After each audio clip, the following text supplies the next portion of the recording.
Hello दोस्तों, नमस्कार। स्वागत है आपका द एवरेज क्लासेस में। मैं हूं सुमित कुमार और आज हम लोग महत्वपूर्ण क्वेश्चन देखेंगे कि कौन कौन सा क्वेश्चन करंट अफेयर के लिए इम्पोर्टेंट हो सकता है।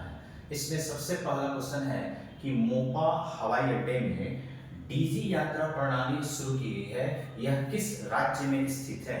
तो देखिए यहाँ पे जो डीजी यात्रा प्रणाली है, डीजी यात्रा प्रणाली का मतलब डिजिटल तरीके से, और जहाँ भी डिजिटल तरीका आ जाता है, डिजिटल टेक्निक आ जाता है, वहाँ काम थोड़ा आसान बन जाता है। ठीक है, तो अभी भी आप लोग देखिए कहीं भी एयरपोर्ट पर आप लोग जाते हैं तो कोई फ्लाइट अगर 5 बजे शाम को है तो आपको 3 बजे 3:30 बजे निकलना होता है, 1-2 घंटे का समय लेकर के निकलना होता है। लेकिन यहाँ पे ये डीजी यात्रा प्रणाली से क्या होता है कि थोड़ा सा और कम समय लगता है, किसी भी जांच का तरीका हो, कोई वेरिफिकेशन का तरीका हो, बहुत कम समय लगता है।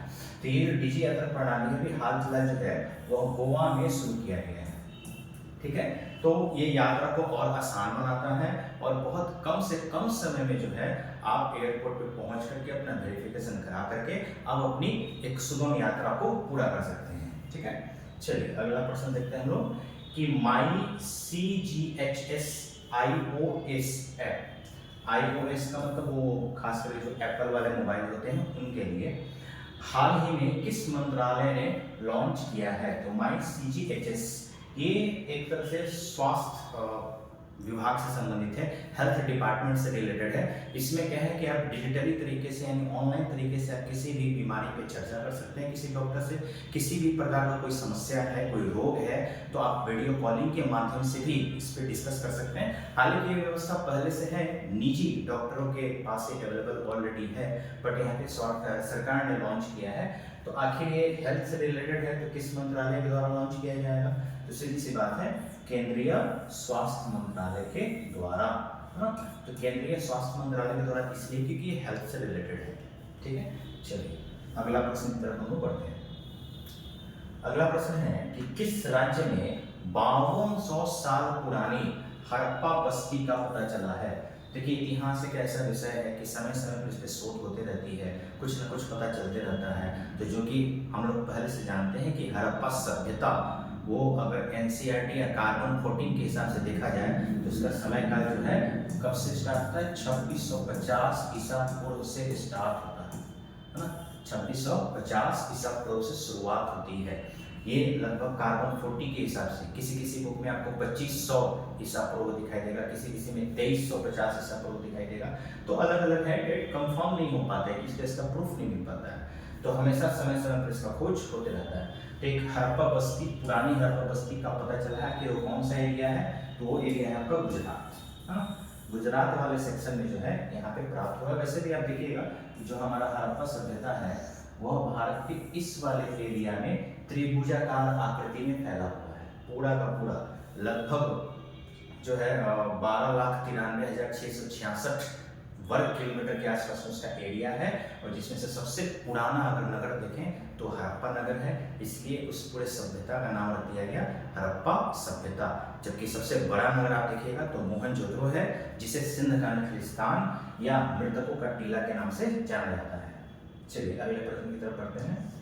अगला प्रश्न है कि राष्ट्रपति द्रौपदी मुर्मू पहली स्वदेशी कार टी सेल थेरेपी को कहाँ लॉन्च किया है। कार टी सेल थेरेपी, तो सेल थेरेपी का मतलब होता है कि एक तरह से नई कोशिकाओं का जन्म, नई कोशिकाओं को अंतर्निहित करना किसी के शरीर में, किसी के शरीर की कोशिकाओं को जिंदा करना, और एक कार टी थेरेपी है। ठीक है ना, कार का मतलब वो 4 व्हीलर वाला कार नहीं है, ये एक थेरेपी का नाम है। तो आखिर ये शुरुआत इसकी कहाँ हुई है, इसकी शुरुआत मुंबई में हुई है। तो ये भी हेल्थ से ही रिलेटेड है, स्वास्थ्य से ही रिलेटेड है। कहीं ना कहीं थेरेपी दे करके नई कोशिकाओं को फिर से एक्टिवेट किया जाता है, जिससे व्यक्ति का जो भी अंग जहाँ पर डिस्टर्बेंस हो वो फिर से नई शुरुआत हो जाती है। ठीक है, चलिए अगला प्रश्न। अगला प्रश्न है कि लोकसभा चुनाव में युवाओं को मतदान के लिए प्रेरित करने के लिए चुनाव आयोग के द्वारा किसे नियुक्त किया गया है। देखिए यूथ्स को प्रेरित करने के लिए कि भाई यूथ्स अवेयर हों इस चुनाव को लेकर के, उनको वोट देना चाहिए। जिनका जिनका एज 18 साल से ऊपर हो चुका है उनको वोट देना चाहिए। इसके प्रेरण के लिए आखिर किस व्यक्ति को चुना गया है। तो इसमें ऑप्शन है रणवीर सिंह, रणबीर कपूर, आयुष्मान खुराना या अजय देवगन। इसमें आयुष्मान खुराना को जो है सेलेक्ट किया गया है। अभी तो चुनाव आयोग ने जो है एक कॉमिक बुक भी जारी किया है, चाचा चौधरी वाला। तो चाचा चौधरी के हिसाब से जो है एक चुनाव आयोग जो है बुक जारी किया है युवाओं को अवेयर करने के लिए, जागरूक करने के लिए कि उनको मत क्यों देना चाहिए, है ना। तो उसको पढ़ करके युवा उससे जागरूक होंगे और उनको पता चलेगा कि आखिर कौन कौन सा बुक हम अध्ययन कर पाएंगे या पढ़ पाएंगे। चलिए अगला प्रश्न देखते हैं लोग।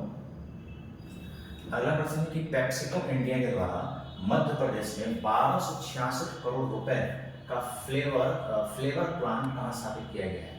देखिए PepsiCo India soft drink, cold drink ये सबसे रिलेटेड है। और फ्लेवर प्लांट है, फ्लेवर प्लांट का मतलब जो भी हम सॉफ्ट ड्रिंक लेते हैं उसमें फ्लेवर ही मिलता है, जैसे माजा है। तो माजा एक्चुअली में वो आम का रस थोड़ा ना, बस उसका फ्लेवर मिक्स किया गया है, इसलिए आम के जैसा टेस्ट लगता है। तो ऑप्शन है यहाँ पे इंदौर, भोपाल, उज्जैन, ग्वालियर। तो इसका ऑप्शन आंसर होगा आपका उज्जैन। उज्जैन में जो है इतने 1266 करोड़ रुपए का, तो छोटा मोटा तो रकम है नहीं, इतना बड़ा प्लांट है। तो 1266 करोड़ रुपए का फ्लेवर प्लांट स्थापित किया गया है और जगह का नाम आपका क्या है, उज्जैन। ठीक है, चलिए अगला प्रश्न। अगला प्रश्न है कि एक वाहन एक फास्टैग, है ना, वन व्हीकल वन फास्टैग मानदंड हाल ही में किसने शुरू किया है। तो फास्टैग तो आप जानते हैं कि पहले जो है टोल टैक्स देना पड़ता था, लोग कैश देता था। अब क्या है कि आपके वाहन पे एक स्टिकर लगा हुआ रहेगा, वहाँ पे स्कैनर लगा हुआ रहेगा, वो स्कैन कर देगा टोल टैक्स वाला, बस आपके अकाउंट में से पैसा कट जाएगा, यानी ऑनलाइन, और उसका सारा डिटेल, सारा हिसाब किताब वहीं पे रहेगा। पहले कैश दिया करते थे, अब तो फास्टैग जरूरी हो गया कि भाई सबको होना चाहिए, नहीं भी हुआ किसी का तो धीरे धीरे वो भी कर दे। आने वाले समय में एक टाइमलाइन है कि अगर उस समय के अंतर्गत सबका फास्टैग नहीं होगा तो गाड़ी पे उस पर रोक भी लगाया जा सकता है। तो आखिर ये किसके द्वारा शुरू किया गया है, तो भारतीय रिजर्व बैंक। भाई रिजर्व बैंक और वाहन से क्या लेना देना है, तो करेगा नहीं। स्टेट बैंक ऑफ इंडिया, ये क्यों करेगा।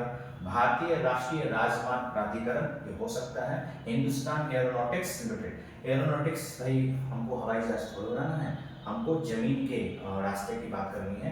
तो यहाँ पे आंसर हो जाएगा सी, यानी भारतीय राष्ट्रीय राजमार्ग प्राधिकरण, जिसको NHAI के नाम से जानते हैं, NHAI के नाम से जानते हैं, national highway authority of India, national highway authority of India. ठीक है, चलिए अगला प्रश्न की तरफ बढ़ते हैं। अगला प्रश्न है कि वाइस एडमिरल मार्क हैमंड किस देश की नौसेना के प्रमुख हैं जो भारत की यात्रा पर आए हैं। देखिए ये किस देश का पूछ रहा है, भारत का नहीं पूछ रहा है, ये किस देश के नौसेना प्रमुख है जो भारत आए हैं, उन्होंने भारत की यात्रा की है। तो ऑप्शन है यहाँ पे न्यूजीलैंड, अमेरिका, जापान और ऑस्ट्रेलिया। तो इसका आंसर होगा ऑस्ट्रेलिया। ये ऑस्ट्रेलिया के हैं जो भारत के लिए यात्रा पे हैं। यहाँ पे भी वो सेना का निरीक्षण कर रहे हैं, कुछ सीख रहे हैं, यहाँ का कुछ ऐसा आइडिया हमको मिल जाए जो ऑस्ट्रेलिया में नहीं है, वहाँ जाकर उसको वो अप्लाई करेंगे। ठीक है, तो ध्यान रखना आपका आंसर ऑस्ट्रेलिया हो जाएगा। चलिए अगला प्रश्न देखते हैं कि राष्ट्रीय समुद्र दिवस कब मनाया जाता है। देखिए राष्ट्रीय समुद्र दिवस सिर्फ मनाने से ही नहीं होगा, अभी एक ऐसा समय है कि जो भी हमारे ग्लेशियर हैं वो सब पिघल रहे हैं, इतना ग्लोबल वार्मिंग है, इतना प्रदूषण है, इतना कार्बन डाइऑक्साइड की मात्रा बढ़ रही है, इतना प्रदूषण बढ़ रहा है, जिसकी वजह से सारे ग्लेशियर धीरे धीरे पिघलना शुरू करेंगे। एक 2000 IMD के अनुसार 2025 से ये पिघलना शुरू कर देंगे और धीरे धीरे 10 सालों में लगभग ग्लेशियर पिघल जाएंगे। यहाँ तक कि हमारे भारत में आप प्रूफ देख सकते हैं कि सोनम वांगचुक जो है वो लद्दाख में धरना दिए हुए हैं, सरकार से रिक्वेस्ट कर रहे हैं कि भाई यहाँ पे चुनाव हो, यहाँ पे जो इसको केंद्र शासित प्रदेश का दर्जा दिया जाना चाहिए वो तो दिया ही जाए, पर साथ ही साथ यहाँ पे विधानसभा हो। तो बहुत सारी डिमांड है उनकी, जो कि सरकार ने वादा किया था 2019 के इलेक्शन के समय कि हम पूरा कर देंगे, बट ये 5 साल निकल चुका है, सरकार ने वादा जो किया था वो अभी तक पूरा नहीं किया है। तो 21 दिन के लगभग भूख हड़ताल पर रहे हैं, अभी भी हैं, चल रहा है कार्यक्रम, डिमांड उनका है। तो ये 5 अप्रैल को मनाया जाता है और मनाने का कारण ये भाई लोग इससे अवेयर हों और हम अपने समुद्र के जल को बचा सकें, प्लस वहाँ पे जो पारिस्थितिक तंत्र है, जो इकोसिस्टम है समुद्र का, उस इकोसिस्टम को बचाया जा सके, वो बहुत जरूरी है। क्योंकि उस इकोसिस्टम पे जो ह्यूमन इकोसिस्टम है वो जुड़ा हुआ है, अगर वो इकोसिस्टम बिगड़ेगा तो मानव का भी इकोसिस्टम बिगड़ेगा, फिर पता चलेगा कि पूरा ब्रह्मांड नष्ट होने वाला है कुछ दिन में। तो इसलिए थोड़ा सा हम लोग को भी सतर्क रहना पड़ेगा इस प्रदूषण को लेकर के और इस गंदगी को लेकर के। प्रशांत महासागर में 5 पहाड़ बन चुके हैं प्लास्टिक के, और ये प्लास्टिक डिकम्पोज नहीं होता है, 500-600 साल लग जाते हैं डिकम्पोज होने में। तो क्यों ही हम प्लास्टिक का यूज करते हैं, नहीं करना चाहिए। चलिए अगले प्रश्न की तरफ चलते हैं। अगला प्रश्न है कि किस देश के वैज्ञानिकों के द्वारा दुनिया के सबसे शक्तिशाली एमआरआई स्कैनर में ब्रेन को स्कैन किया है।